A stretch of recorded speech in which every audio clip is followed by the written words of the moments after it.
I'm Dalton Dale, a music enthusiast on a mission to learn about my favorite genre, heavy metal. Join me as I listen through and learn about the history of heavy metal music.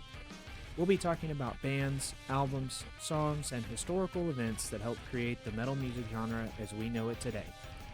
This is the Hevolution Podcast.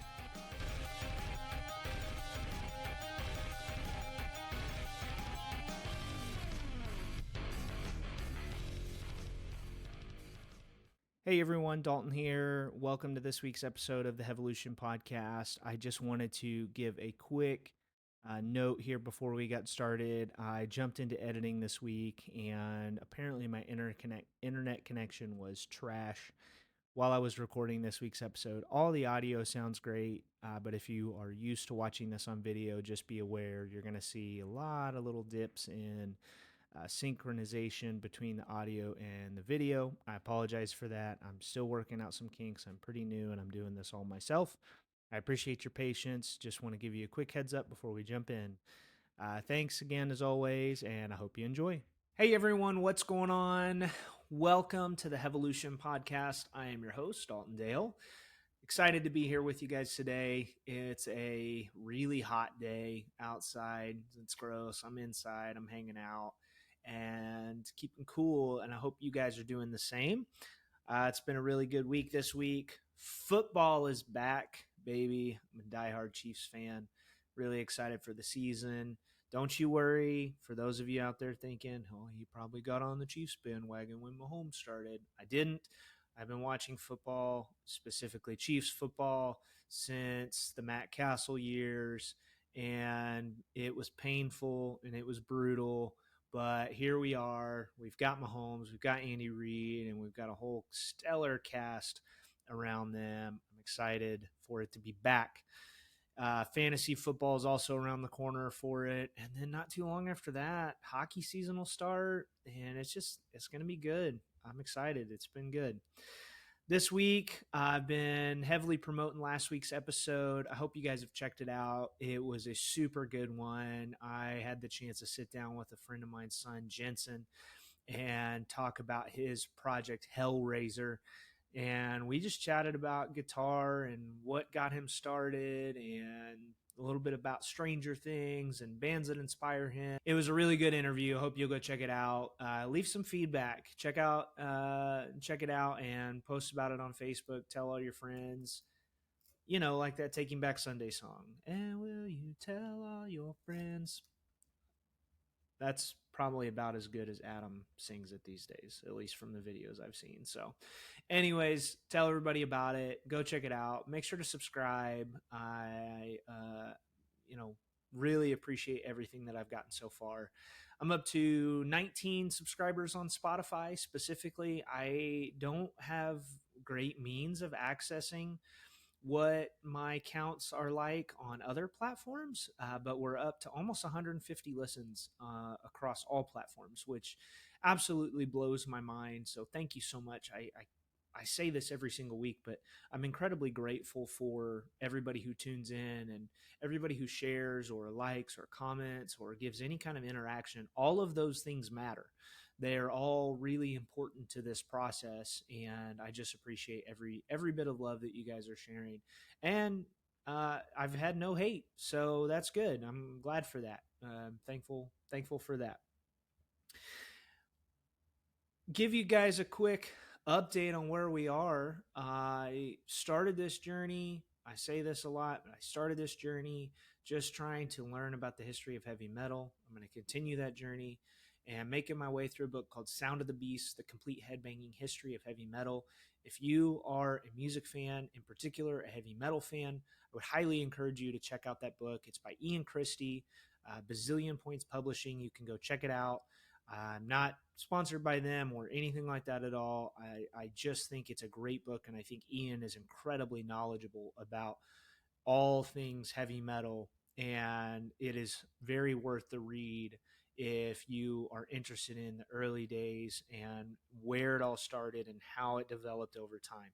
It's been such a fun read. So I'm reading through that, and while I've been a music fanatic for as long as I can remember, I mean, going back to early, elementary and beyond.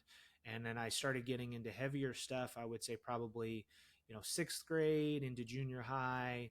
I was introduced to Linkin Park and some of the new metal that was popular at the time, and got into, Tony Hawk's Pro Skater, which introduced me to a lot of punk and hardcore, as well as old school heavy metal a little bit. I grew up listening to a lot of classic rock and classic metal with my dad. It was a lot of what he introduced me to.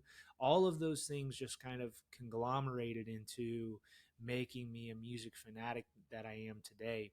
And although I've been influenced by all of those things, I've been heavily involved in all of those things, I have never taken the time prior to now to really go back and understand the roots of this stuff, to understand the bands that I'm listening to, some of the bands that are my favorite bands, what inspired them, what what was it that they heard that got them interested into heavy music. And one of my favorite bands, my favorite band of all time, Under Oath, their keyboardist, one of his favorite albums of all time is Cowboys from Hell by Pantera, and I've never listened to any of that.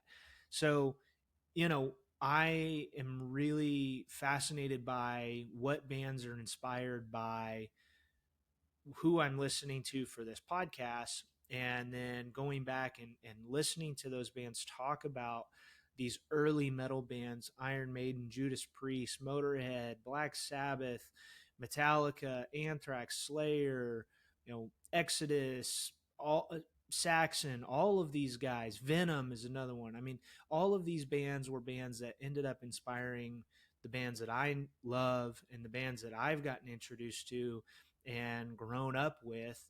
And this is a way for me to explore that history, to get a better understanding of it, and just make myself be more involved with heavy metal as a whole. It's been a super fun process. I've learned so much. I'm starting to get to where I can hear the connection between the older metal and the newer metal.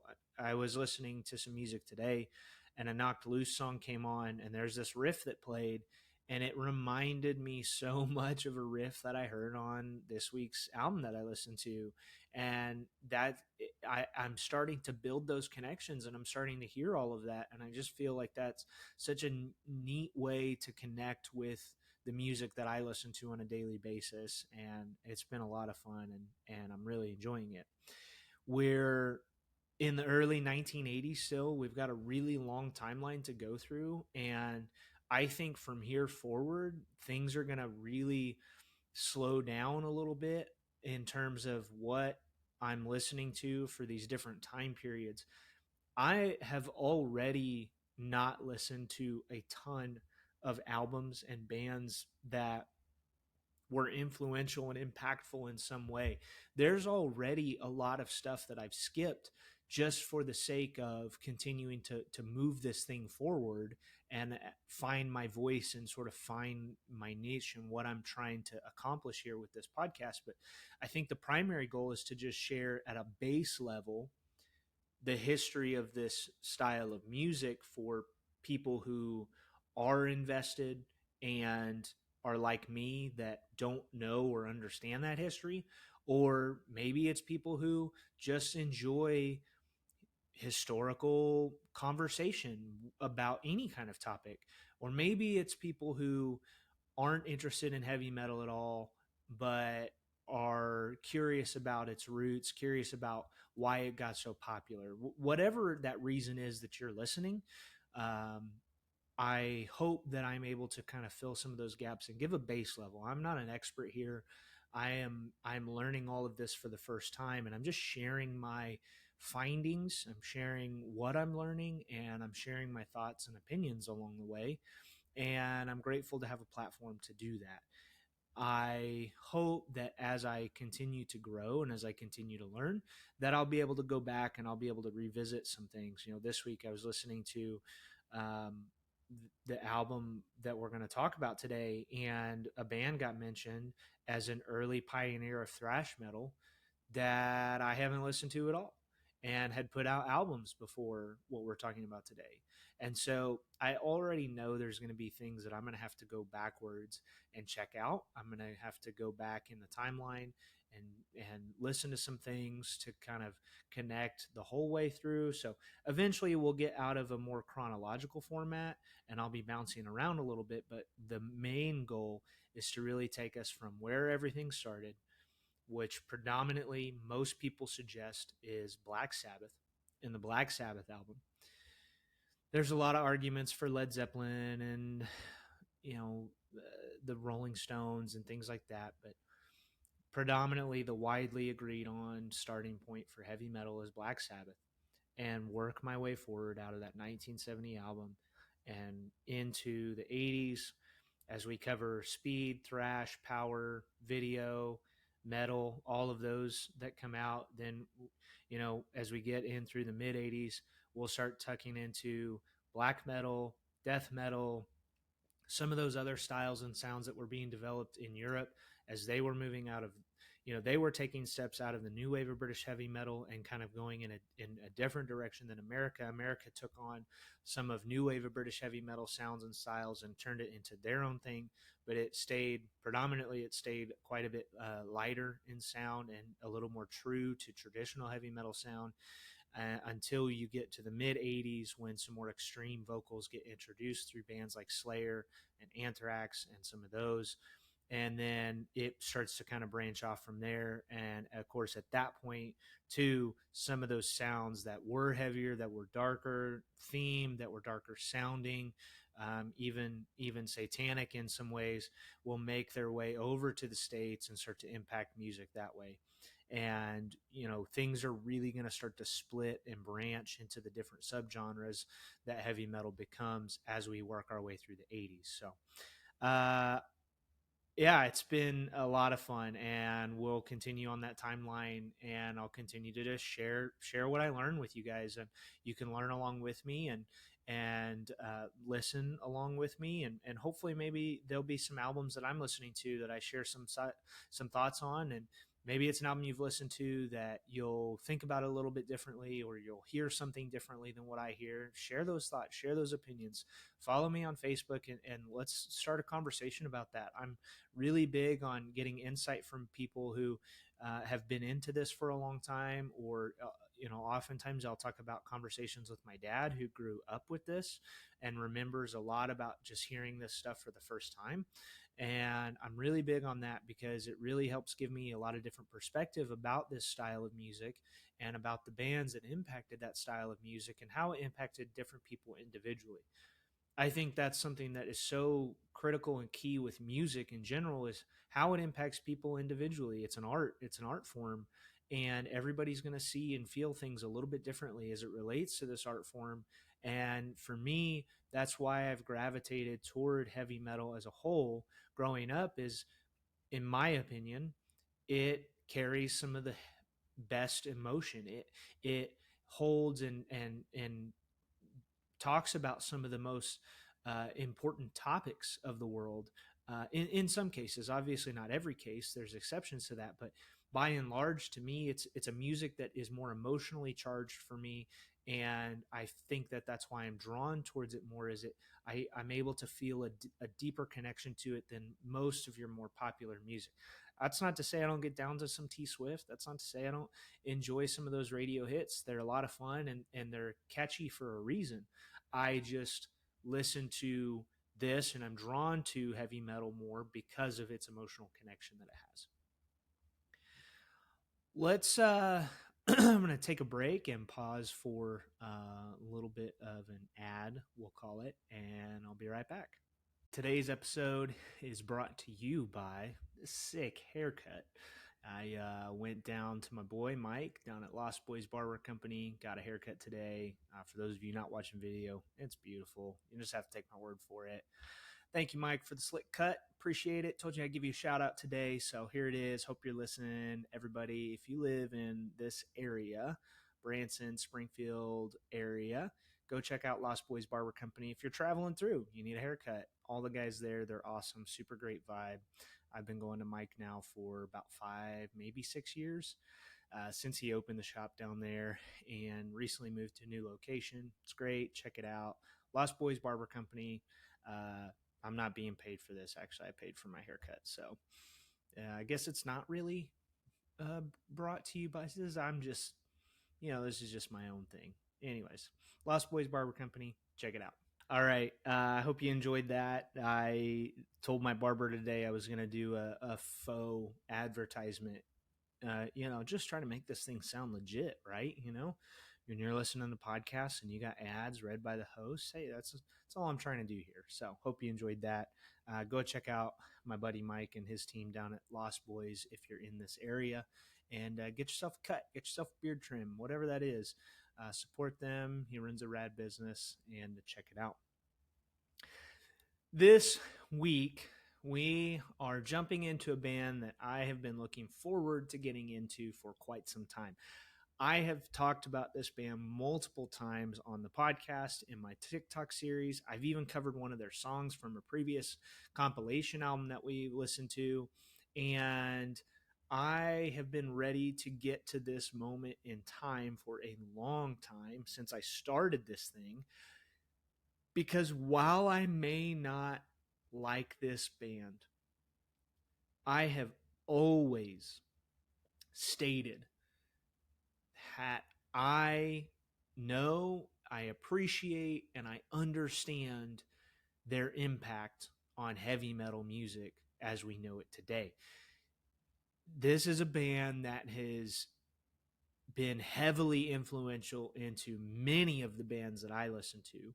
It is a band that has made its way through pop culture in so many ways, in various forms: controversy, documentaries, their music as a whole. It has bled into so many walks of life because of where it's played, how it's played, all of those things. And you cannot argue. I don't care who you are. You can dislike the band. You can not appreciate their sound, not appreciate their style, but you cannot argue with the amount of influence that this band has had on heavy metal music as a whole. Metallica. I've said it a lot. I don't particularly care for Metallica. I never have. Some of my friends love this, like it's their favorite band of all time, and they don't get it. They don't understand why I don't care for them.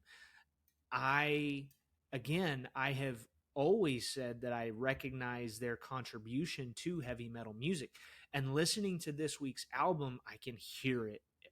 Like, I can hear it so well. I've always been able to acknowledge it because I just knew, but I've never listened to a ton of their discography beyond some of their hits. And anytime I would tune into any of it, I was immediately turned off by either Lars's drumming or James's vocals. And that's what's made it hard for me to ever really listen to and get into Metallica. After this week's listen, I'm not going to just be jumping into and diving into all of Metallica's discography, but I have an even better understanding now after listening to this album why they were so influential. I could hear it for myself, what it was that they were doing that was so impactful to the heavy metal community in 1983 when their first full length Kill 'Em All was put out. That's what we're talking this week. That's what I've been listening to. And I'm excited to jump in and talk about this and share some of my thoughts on it. So let's just start from the beginning. Metallica: Lars Ulrich, James Hetfield, Kirk Hammett, Cliff Burton. These are the four guys that wrote and recorded this album. Some writing credits go to Dave Mustaine. We'll talk about that in a little bit. They were formed in 1981 in the LA area. Lars Ulrich is the predominant original member, followed by James Hetfield. Lars wanted to start a band. He had moved there, moved to LA and wanted to start a band. Eventually, after they got the original members, they moved up to San Francisco and ultimately ended up bringing on the Bay Area thrash movement. This band has sold so many albums. They are arguably the number one metal band of all time. And I don't know that there's a band, heavy metal band, bigger than this. And that's factoring in bands like Black Sabbath, Judas Priest, AC/DC, Kiss. I don't think that any of those guys even come close to what Metallica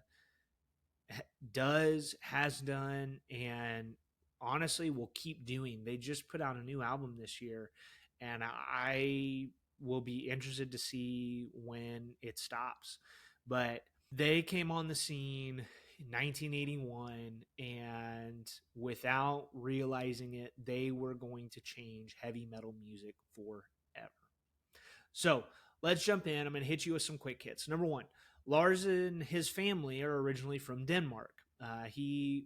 Moved to the States, or his family moved to the States when he was a teenager in high school, and he was a tennis player. His parents were tennis players. He actually came to the States and started training professionally to be a tennis player, and discovered heavy metal music, new wave of British heavy metal, went to some concerts, and changed his life forever. He gave up tennis at that point in favor of learning how to play drums, and I think he's still learning. I am I'm not the only drummer that feels this way. I'm not even the only musician or only person that feels this way. Lars is a big reason why I've been so turned off by Metallica for so long. His drumming is so simplistic to the point that it's boring and monotonous. For me, this is my opinion. I actually even read an article about uh, another drummer talking about how much he respects Lars and how much he admonishes people who talk shit on Lars, because he knows and understands how impactful Lars is to Metallica. After reading about Metallica, after learning and reading interviews and spending some time digging into this band and their background, I completely agree. I don't like his drumming, but Lars is a fundamental piece to Metallica. You take Lars away, you take Hetfield away, and Metallica no longer is Metallica. They both co-write pretty much everything together, and Lars in particular was the driving creative force behind the band even getting started. So for anybody out there that loves Metallica and hates Lars Ulrich, give him credit where credit's due.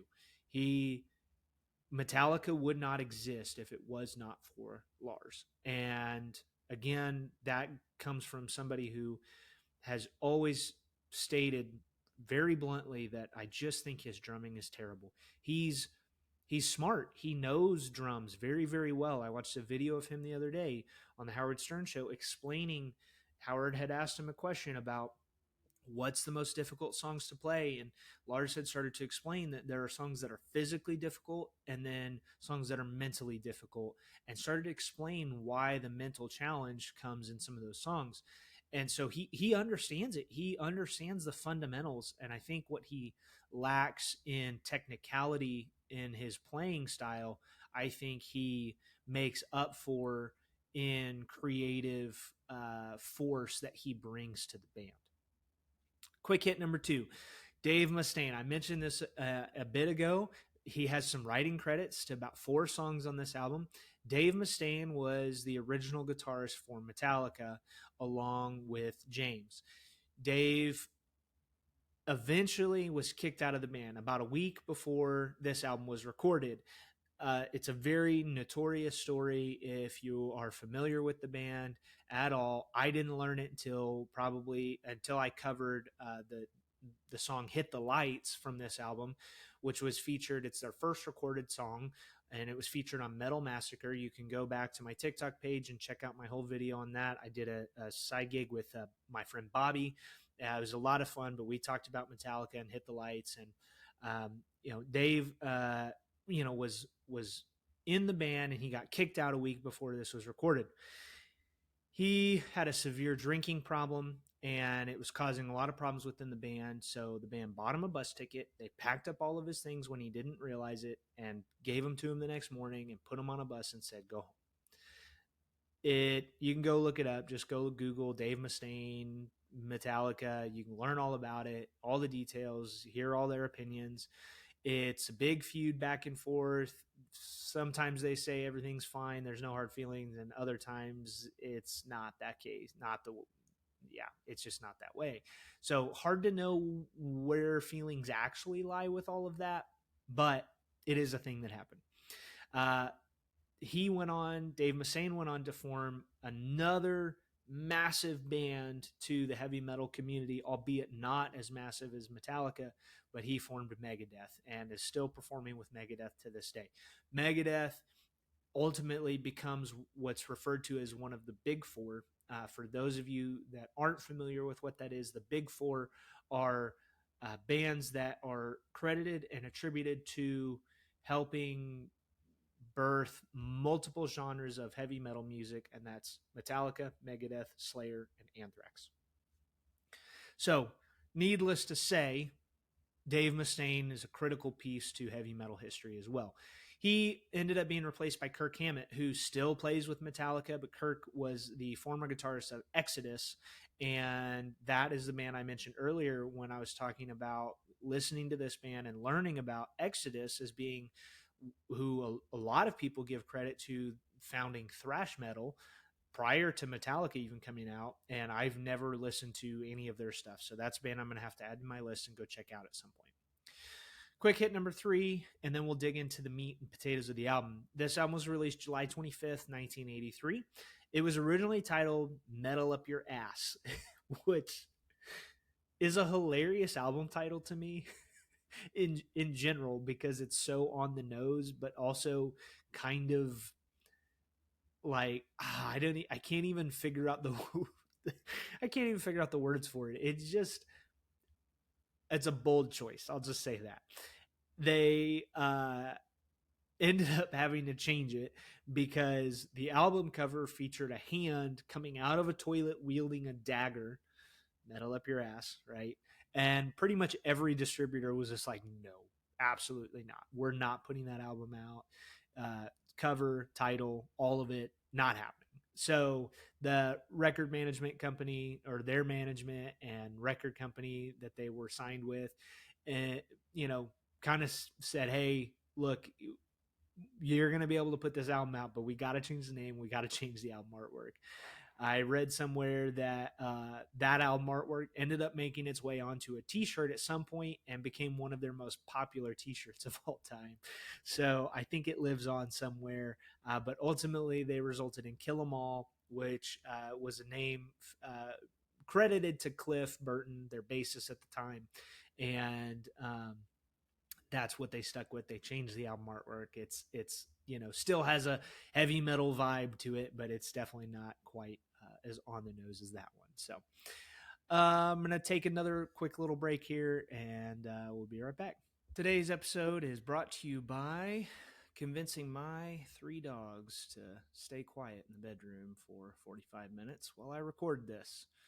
It's a tough challenge, but get a little bit of help from my wife, and it definitely requires patience, some skillful editing, and momentary pauses filled with clickety clacks all across the floor. So here's to them being quiet for the next 45 minutes while I record. Let's jump into the album. Kill 'Em All, Metallica, 1983. You can tell when you listen to this album that they were very heavily inspired by all of the bands doing heavy metal before them. You can hear it in the riffs, you can hear it in the playing style, you can hear it in the overall tonality of the guitars, uh, everything. This is they were a really young band at the time. I think Lars was maybe 16 whenever he originally started to go through and put the band together. And so, this is a high school band, basically, if not high school, early college. And, when you're a young musician, most young musicians are not out here developing their own play styles. They're learning from the bands that came before them. And I talked about this when I covered the song Hit the Lights, but Metallica originally started as basically a Diamond Head cover band. I covered Diamond Head's album Lightning to the Nations, and you can hear it. Metallica's done and recorded multiple covers of Diamond Head. And so that's just the case for a lot of young musicians, right? They start out by, learning the songs of the bands that they enjoy because they're inspired by that. And then as they work and they develop and they hone their craft and they, get better with their instrument, that's when they start kind of laying down their own sound. We talked about it last week when I was talking with Jensen about this, where right now he's learning a lot of Metallica songs, and that's one of his favorite bands, and that's what's inspiring him to write and play music. And so, as he gets better and as he hones his craft, he'll develop his own sound and his own style. And I think that's very much the case for Metallica. Now, what sets Metallica apart and what makes them different is that while they were taking a lot of sounds from new wave of British heavy metal, Priest, Motorhead, Sabbath, Maiden, Diamond Head, all of those guys, they were focused on trying to do it differently than most American bands were doing at the time. We talked about this as we hit early American heavy metal with, Van Halen and, some Quiet Riot and those bands, but they were taking new wave of British heavy metal and putting their own spin on it. But a lot of it stayed relatively similar to new wave of British heavy metal in that it was very clean sounding. There, it was a decent tempo, but it wasn't crazy fast. It was catchy. The riffs were very melodic. The singing was very melodic, and overall, it was just a nice, a nice sound. There wasn't anything to it that was extremely harsh. And I think that is what separates and starts to separate Metallica from everybody else. They took more of a Motorhead approach. And, what I mean by that is how fast can we go? How, Hetfield's vocals are pretty gruff and throaty compared to, the singers of new wave of British heavy metal and early American metal. So, I read an interview from Lars where he had talked about that they wanted to take and do what new wave of British heavy metal was doing, where it was a lot of dual guitars and a lot of harmonic guitars and things like that. Where American was really single guitar focused and a little bit of a warmer sound to it. They wanted to take some of those elements, but they wanted to still do something different than what a lot of the Los Angeles and New York bands were doing at the time in the States. Going through and listening to the album, musically, I actually enjoyed it quite a bit and found myself coming back to certain riffs, found myself coming back to certain parts of songs. And even today, as I was listening to it prior to recording, I was going through and there's parts of it that just, they stuck with me. So I'll give them that credit in that, again, historically, I haven't always loved Metallica, but I have to hand it to them in that this album was really pretty good. I think that overall, it really pushes the boundaries for what heavy metal music was doing at the time. And it was, again, as I said earlier, it was so easy to hear why this band became what they became, why it ended up being so influential, and why they ended up having the impact that they had on heavy metal as a whole. It opens up with the song Hit the Lights. I again covered this song whenever I covered Metal Massacre Volume 1. It was a compilation album put together by Rob Quintana, who really effectively discovered Metallica and helped give them a platform to stand on and go from there. So thank you, Rob, for that, because there's a lot of bands that would not exist if it wasn't for Metallica. It is fast, it's furious, it's full of passion, and it's about who they were as a band and what they were setting out to do. You go read interviews, and Lars and James, I mean, this is Lars' own quote here, so this is not me trying to dog on them, but he's, we were nerdy kids. We were just a couple of outsiders who were just trying to find our way in the world. He said, we didn't set out to make heavy metal and rock music to get girls and attention. This was just an outlet for us to express ourselves. And he even talks about that as it relates to the lyrics that they write. Metallica ended up writing things that were a little bit more emotionally charged than a lot of what was coming out at that point. He talks about some of the lyrics of early demos for songs on this album were, inspired a little bit more by Dave Mustaine, who was a little bit more uh, of the type of person predominant coming into the 80s, where it was a lot of sex, drugs, and rock and roll as far as themes for the music. But Lars said that they wanted to get away from some of what heavy metal was doing at the time lyrically, and that was again very sex focused, or it was about the rock and roll lifestyle, or it was sort of fantastical imagery, like wizards and dragons and magic and things of that nature, which coincided with sort of the Dungeons and Dragons movement as well that happened in the 80s. And they wanted to kind of move away from some of that, and I think that's where, as you dig into some of their stuff, you get a lot of songs that are a lot more poetic in certain ways, and maybe even a little bit more politically charged. There's a couple songs on this album that are talking about war, and it's just talking about the use of your average Joe in war and how unfair that is, and some of those things. So Hetfield definitely made his way by doing things a little bit differently lyrically than what was popular at the time. As you move through the album, the whole thing really just stays fast and furious. The Four Horsemen comes up next. It's one of their more popular songs, especially from this album.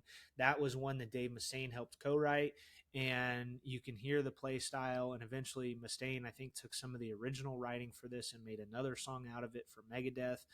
And the song as a whole, the structure is quite long, and that was another piece that that the band talked about, where Cliff brought a different element to the band in terms of what kind of music he listened to and was inspired to.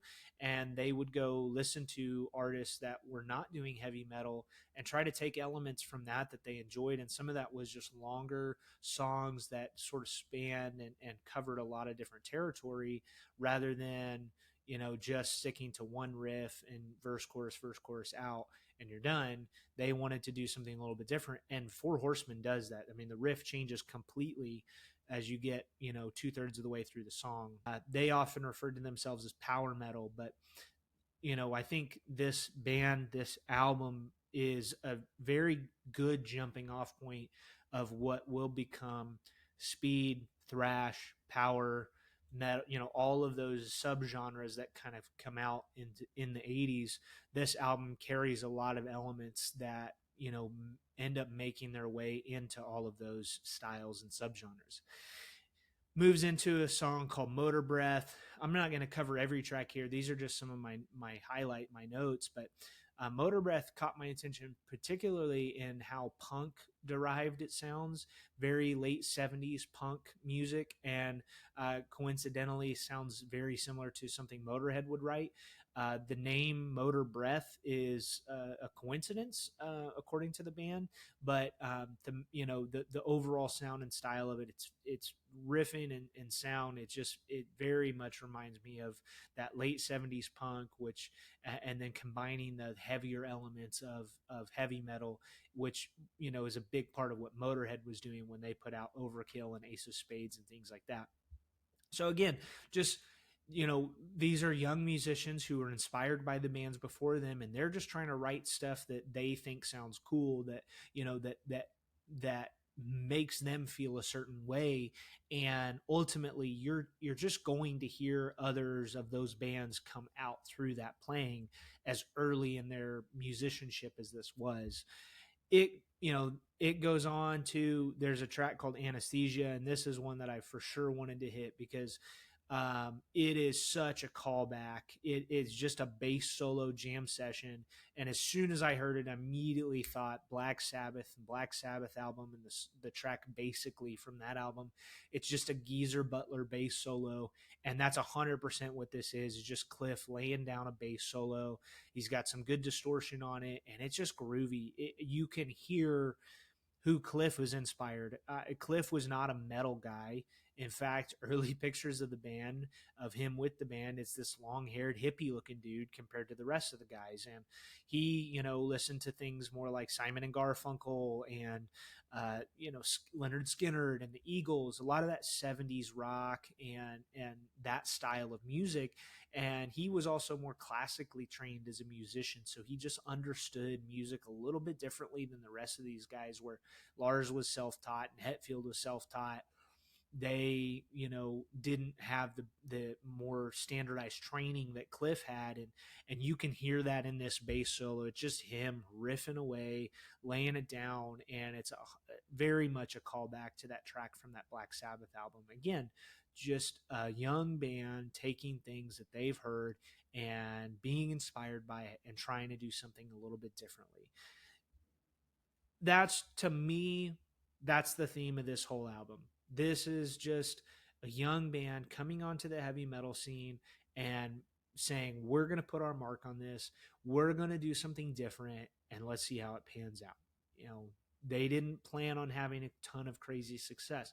They didn't plan on becoming this like multi-platinum record selling band, arguably the biggest heavy metal band of all time. They just set out to make a record that was awesome for them. And I really think they hit it on the head. There's so many good tracks on this. Again, all of which you just listen to and you can hear why they ended up accomplishing what they ended up accomplishing. You can hear why they ended up being as big as they are. There's just so much to this that I feel like sets them apart from, you know, the sound and the style to the playing capability. I mean, even if you don't feel like Lars is a good drummer, or so for me, I don't love Lars's drumming, and I don't care for Hetfield's vocals. Those are the two things that kind of turn me off the most about this band. Musically, though, I've thoroughly enjoyed this album. You go from the opener, as fast paced as it is, to Hit the Lights, into the Four Horsemen. It's just riffy, and ends up having in the back third of the song, it has this riff that's a little bit more like palm muted, and you can kind of hear a little bit more of that sound play out into more modern metal music. And what I was talking about earlier is Knock Loose. Found out their guitarist, Metallica, his number one favorite band of all time. And so you can hear that. Then Anesthesia with this bass solo, and it goes into Phantom Lord, which is very new wave of British heavy metal sounding. And then kind of rounds out the album with Seek and Destroy, which I read is their, like, they've played that song like some ridiculous number of times, because they played it in almost every live concert that they've ever played. And that was one of the early Metallica tracks that I ever remember hearing on Tony Hawk's Pro Skater, was Seek and Destroy. So for me, even there was, once I got to that track, there was a bit of nostalgia there. And so again, overall, I really enjoyed listening to the album. Am I a Metallica convert? No, not really. But it was easy to listen to this album and hear and understand why they ended up having the impact they have, and what it was that they were doing, and how much it impacted heavy metal music as we know it today. Released July 25th, 1983.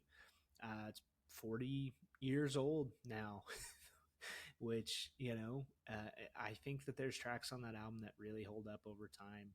And Metallica is a band that we will come back and revisit through this whole process, because they are notorious for having shifted and changed their style. There was a whole big deal of when they all cut their hair, oh man, and it just, they have done a good job at trying to continue to make themselves relevant, and sometimes that hits and sometimes it doesn't. And so we will come back to these guys quite a bit. Let's close out today with what I'm listening to this week. I had dropped a little post on my Facebook page earlier this week about this, but this has been in my ear since it dropped. It's a new song by The Plot and You. It's called Forgotten. This song is brutally heavy, and not just musically. It's heavy musically, but it is heavy lyrically as well. It seems to me, I haven't had a chance to see if Landon, the vocalist, has talked about it at all, but it seems to me to be a song about drug addiction and the impacts that that can have on a person's life. And it sounds to me like it's had impact on Landon's life personally from the way the lyrics are written. And I can just feel the hurt and I can feel the pain through the whole song. And it's just so good. It is so well written. I already really love Landon. If you've never listened to the Plot and You, they're a modern metalcore band or whatever genre you want to call it these days. Um, they put out an album where I really got into them was Dispose, which goes on my list of top 10 albums unskippable. Every song on that album just absolutely slaps or slays, as my 13-year-old would say. But Landon is a very emotional writer. And in this song, he does bring the absolute heat with emotion and pain and anguish and fury. And it's just so, so, so good. I said I would talk about it on this week's podcast, and here I am. That's what I've been listening to this week. So tell me what you're listening to on my Facebook page. Drop it over. Send me a message on Facebook as well if you want to share some of what you're listening to. I'd really appreciate it. As always, find me on social. You can find me on Facebook, the Hevolution Podcast. You can find me on TikTok, Hevolution Pod. Follow, like, subscribe on any platform that you listen to podcast. I've got videos on YouTube as well. And if you do listen, please make sure to leave a 5-star review, even if you hate it. If you hate it, leave 5 stars and tell me how much you hated it. If you love it, leave 5 stars and tell me how much you love it. I would really appreciate it. It means a whole lot. It's really critical to new podcasts. I say this at the end of every podcast, but as well, if you'd like to support the podcast in any kind of way financially, there's a link on the Spotify page where you can do that. I appreciate all of you guys. I hope you have a great week. It's going to be in the hundreds all of this next week. So excuse me while I crawl into a hole and be miserable for the next week. I hope it's better weather where you are. And I hope you enjoy listening to Metallica. Go check out Forgotten by the Plot and You. Have an awesome week. We will see you next time.